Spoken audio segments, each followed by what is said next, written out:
Hello everyone, today I'm going to be showing you how to walk on the interior of a loop. If we were to stop upside down, we'll also have our character go into a ragdoll state. Same thing as if we started to get off the ramp while we're upside down. However, if we get off the ramp and we're right side up, we'll have a smoother transition back to our normal center of gravity. All in all, this is pretty simple, so I'm just going to dive right into it. So we're going to start off first by making our loop, which I'm going to be using the SM cylinder that comes with this project. This mesh comes in every version of Unreal Engine 5, but it wasn't until 5.6, maybe 5.5, that the curve was circular before it was very jagged. And what we're going to be doing now will still work, however, understand that in previous versions, it's going to look a bit choppy with the way that the surface normals are going to come out. So we can make a cylinder, flip it on its side, scale it up, shrink it down, then we can Alt, click and drag to duplicate it, just make it smaller, then thread it through, shift click both, and we'll go to our modeling mode, and we want to go to model and Boolean, and change the difference A minus B or B minus A, whichever one you selected first, and that will make a near perfect circular ring for us to use. We'll accept it.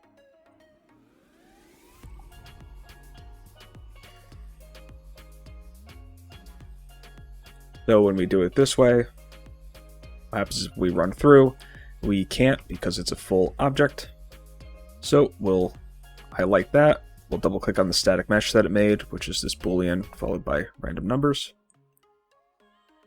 And we're going to type in collision on the details panel. And we need to scroll down to where it has collision complexity.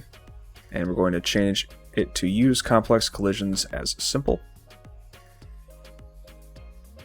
When we go through, we actually can, and we're able to step up onto it. So now we need to go into our third-person character and set up the event that's going to allow us to walk on the surface of the interior. So very simply, we'll get a custom event, and we'll call this walk on loop. It's just going to be a line trace by channel, starting at our actor's location, and ending directly below us, so we'll get the actor's up vector. And multiply it by an integer of at least minus 100.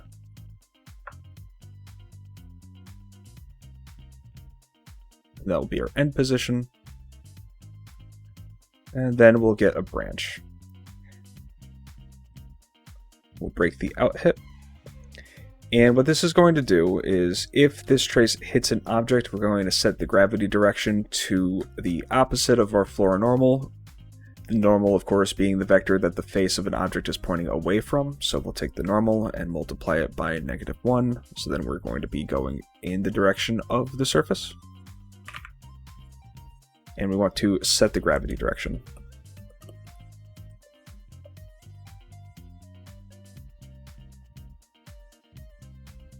And that's if that's true. If it is false, we're going to manually set the gravity direction back to -1 on the z-axis to go straight down.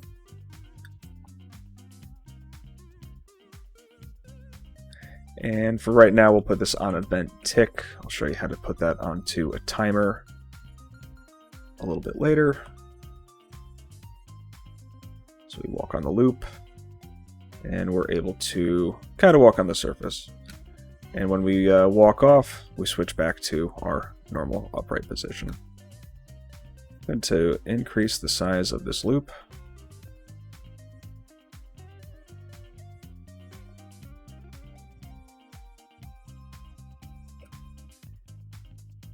and we want to make sure that we're not doing this for everything. We just want to worry about doing it on the loop. So we're going to get a branch right after our second branch. And we're going to check a condition to see if our actor has a tag. The tag that we're going to set it is going to be loop. I'm going to give it a capital L. We'll promote that to a variable. We'll call this onLoop. So if our character is on an object that we designate as a loop, we're going to change the gravity direction. And when we are not on it, meaning that our trace is hitting something on the ground that's not a loop, we're going to set the gravity direction back to -1 for the z-axis. And we'll go into our object again. In the details panel, we'll type tag and add the loop tag exactly how you spelt it. So now our character is walking on the loop, and if we were to walk over on anything else, our character is no longer shifting gravity. So now that we have this onLoop variable, the next thing that we would want to do is change how our movement operates, because when we are moving, we're using our forward vector on the z rotation. However, when we are facing directly up, our z is going to be 0. So we'll get a branch and connect the false pin to our normal movement. The condition is going to be if we're on the loop. So we'll copy our movement input. And we're going to get our actor forward vector.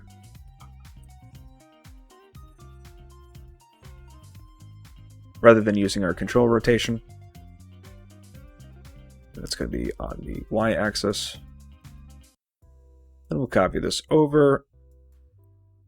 We'll get our actor's right vector. And that's going to be our x-axis. So now we should be able to go through the entire loop, even though we have tank controls. And the reason why is because if we use the control rotation, we're going to run into an issue with the way that this is performing. So with our camera, we can point straight down 90 degrees and straight up 90 degrees. We can increase that with the camera manager. If we get camera manager, we can set the pitch for a minimum and maximum.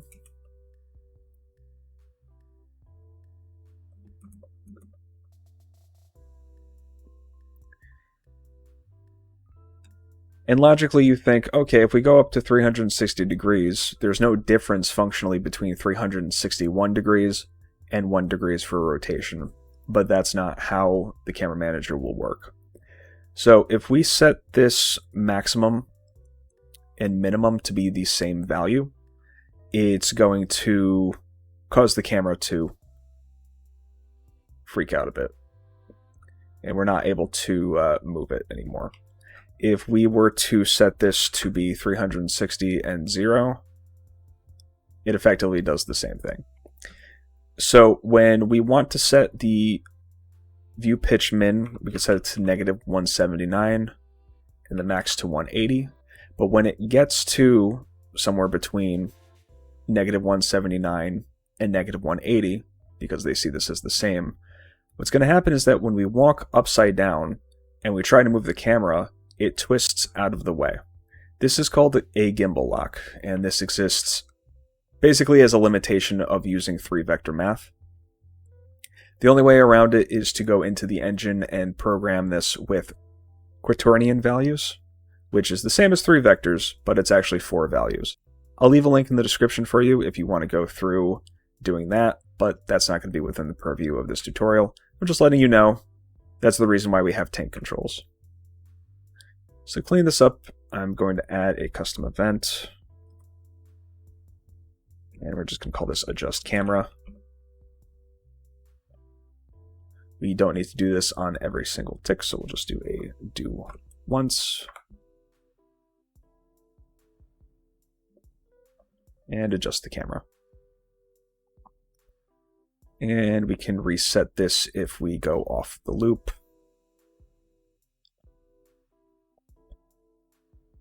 And then if we want to set it back, we'll just copy the custom event. I'll call this reset camera.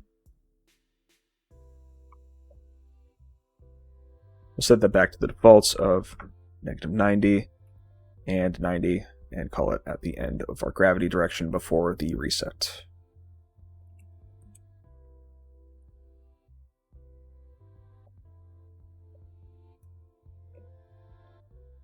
In fact, while we're doing do once, we're going to just copy that and put it ahead of our set gravity direction for our false condition. We'll make a new custom event.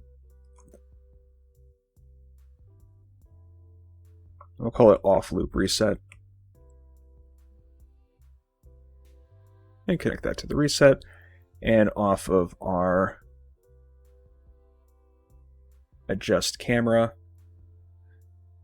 off of our reset camera, we'll call the event here.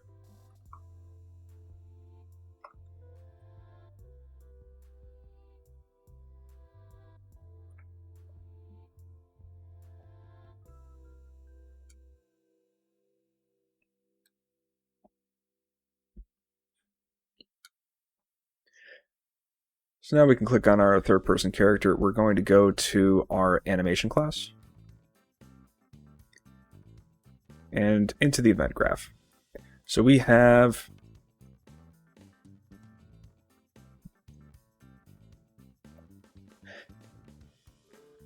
the on loop variable that we need to get. So we're going to have to cast to our character. So we'll get owning actor, cast to BP third person character, or whatever your character name is. Promote there to a variable. We'll get a validated get. Connect that into the sequence. Then we'll get our on loop. Promote that to a variable inside of the anim graph and connect it.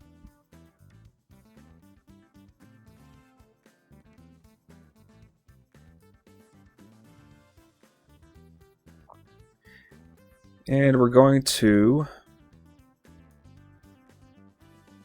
put a branch right before we get our ground speed, with the condition being if we're on the loop. If false, we'll use our vector xy. Otherwise, we're going to say vector length to incorporate our z-axis. And we're going to set that to be our ground speed instead.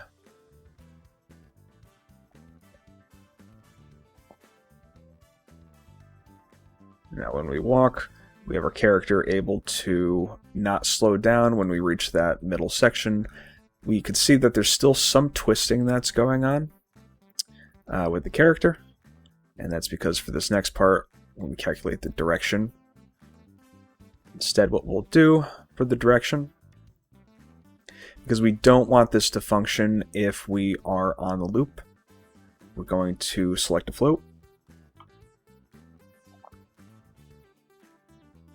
We'll connect the return value of our other select here to B. Otherwise, A is going to be 0. And we'll connect on loop to pick A. Now when we move, we do not have that twisting of the torso anymore.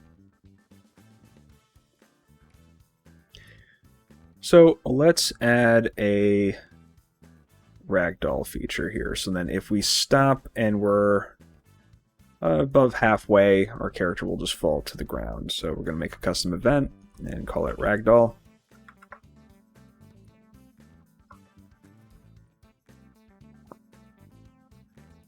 Then we'll set our branch condition. Obviously, we're going to get velocity and check to see if the vector length is less than a certain speed.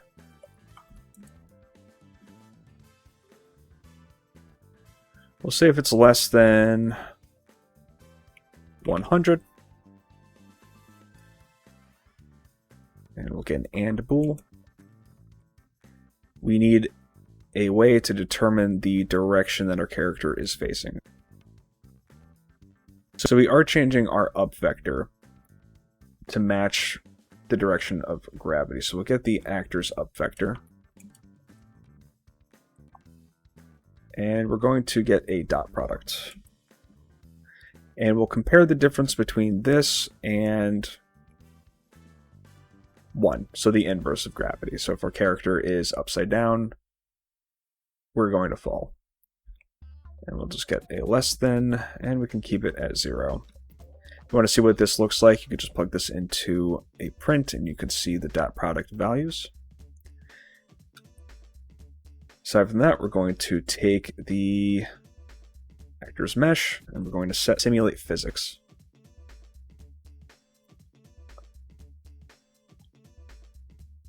And that's going to detach it from our character's capsule component, but the capsule component's still going to be moving around.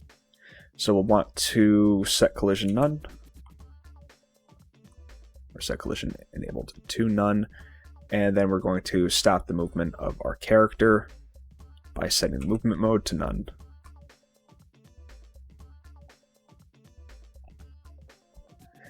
And if you want to keep the capsule component tied to the character's mesh, in case you want to add some logic for your character to get back up, we can just have a new variable here. And we'll set that to be Ragdolling. Just set that to be true. And we'll go back to our on tick. Get a branch, and we'll set the location of our capsule component, the world, to be the world location of our mesh.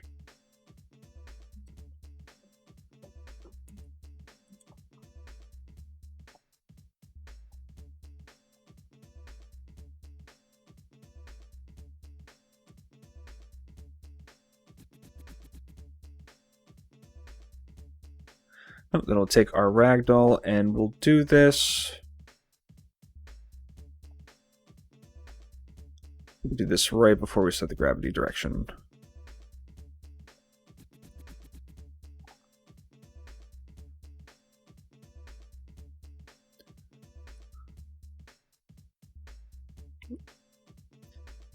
And we also need to go to our mesh.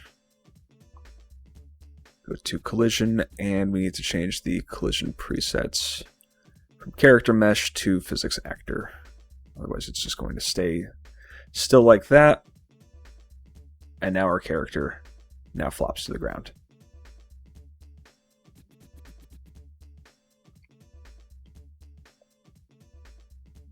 So now, if we wanted to have Ragdoll work while we're going upside down and also running off, we have to basically ignore the velocity. So very simply, we don't necessarily need to run this in the same event. We'll just get our branch, create a new event, duplicate it.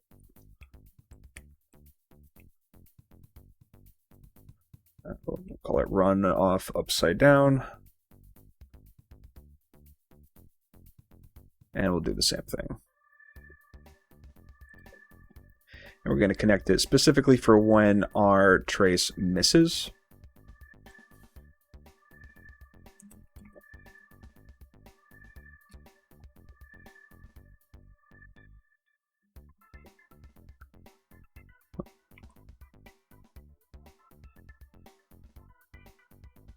So we can leave that as is. And one more change we're going to make. I'm going to disconnect the false pin. And I'm just going to have these two reset down to false, because we're going to make one simple change, and we don't want to fire it off of this do once. We're going to move component 2. And with this, we're going to take our capsule component, and when we run off of the wall, assuming that we're not ragdolling, we are going to have the character go a little bit further than where they are, just for the relative location. But we're going to rotate the actor back to its upright position over whatever time we specify. we're going to get the actor location. Then we're going to get the actor's forward vector. The rotation is going to be calculated off the forward vector. We're going to make rotation from X. We'll split the pins on our rotation and connect X and Z, so then Y is going to be back to 0. And our actor location, we're going to add it.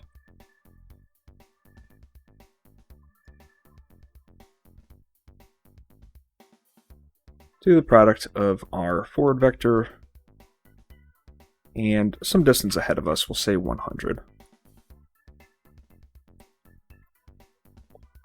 And we're only going to do this if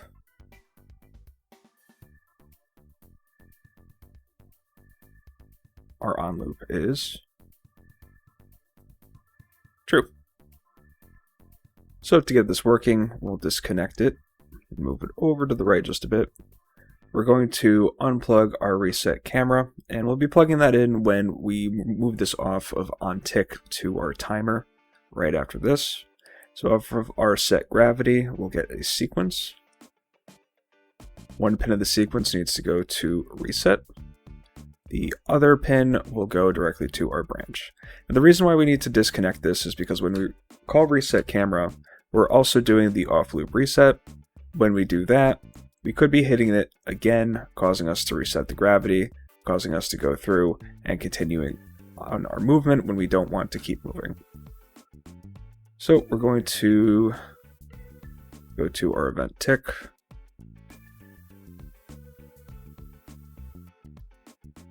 We're going to just remove our walk on loop. We can keep everything else.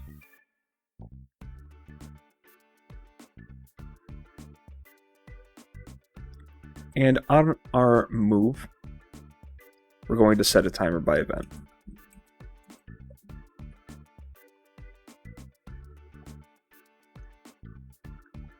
We'll create an event. That event is going to be our walk on loop. We don't need this. Time will have at 0.01 and looping. We'll expand our list for IA move, so then when we cancel the input, we're going to clear and invalidate timer by handle.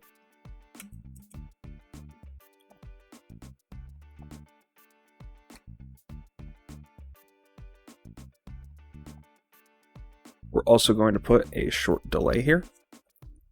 Because we are running the ragdoll check, when we end this immediately, we'll be ending our run. And if our run is ended, we're not going to be checking to see if we're upside down. So get a small delay, we can leave it at 0.2. Then we'll take our event to reset the camera and present it here.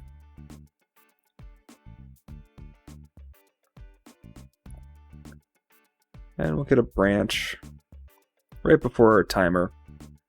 And we'll get is timer active by handle.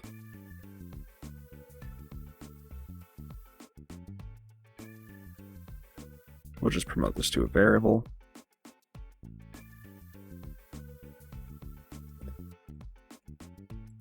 We'll just call it walk loop timer.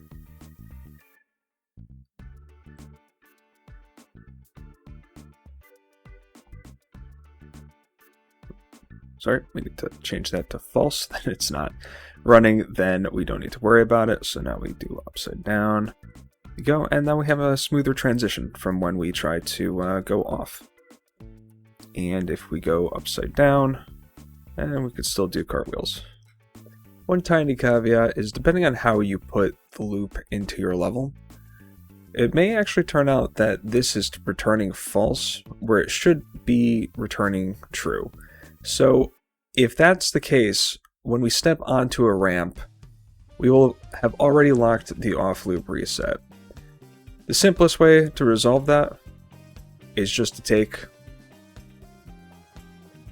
our off loop reset event and reset it when we're running on the loop. It's not the most performant, but it will resolve the issue in case you run into it. Thank you to the Pillar members who have been so kind in their support: Winterberry Shark, K Panic, Shay Alexander, and Wolfpaws, and to everyone else who has supported me. If you like what I do, you could support me firstly by liking this video, and then you could check out the links in the description if you want to download projects, animations, and maybe pick up a tutoring session for yourself. But that's all I've got for now, so thank you all for watching, and as always, I hope you've been inspired.